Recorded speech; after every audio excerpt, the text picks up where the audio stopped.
My name is Riham Shaheen, and I'm working as a regional rehabilitation field specialist for humanity and inclusion.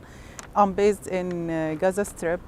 in Palestine. This crisis is adding a new burden on the already fragile system. So, in general, Gaza is under siege since 2006 with poor capacity in order to respond to the regular needs of the people, including the provision of health services, the wash, education, etc. With this escalation or war in Gaza, the system is distracted, is not able to respond to this huge flow of persons with injuries coming to and in need for medical health care. So we are talking about thousands of casualties coming to the hospital at once, which is beyond the capacity of the hospital as a structure, and also the lack of the bed capacity to welcome new injuries and the new persons with disabilities, which is a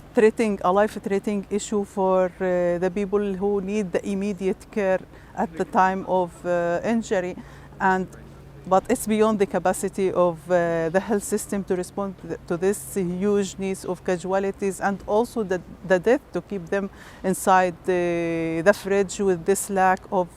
electricity problem in the Gaza after the decision of the Israeli to stop the fuel supply, the cut of the water pipelines to Gaza Strip, and the cut of the electricity, which lead to devastating impact and the drastic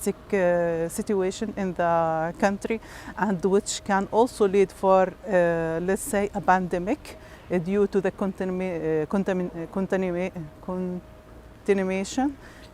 due to lack of the electricity and the water. And if we are talking about the impact of the current situation on the lives of the people, it led to fatalities and casualties of the civilians who are not engaged in this military act or operation, who were staying in their houses just as a safe place for them to be able to meet as a family and perform the daily activities. But this bombing changed their life completely and left the families with injuries, with disabilities, with the killing of the family members.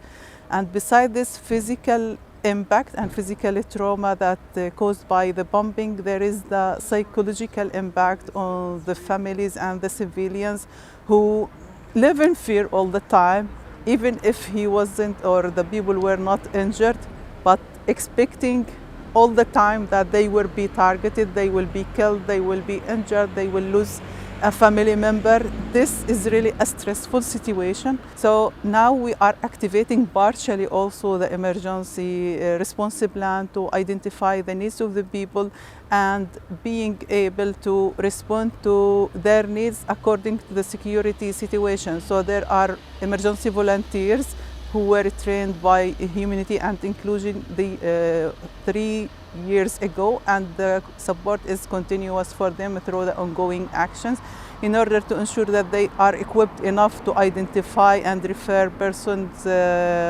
with injuries and persons with disabilities, in addition to other vulnerable groups, to reach services and provide them with essential needs like the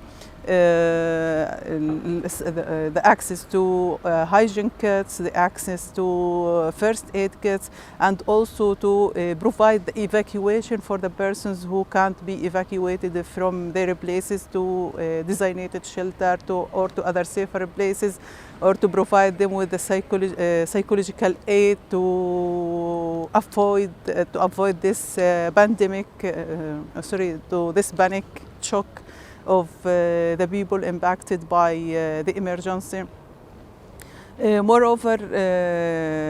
through our emergency volunteers, we ensure the provision of assistive devices for persons with injuries discharged from the hospitals in order to be able at least to function in there in their house or have access to other services like the medical care.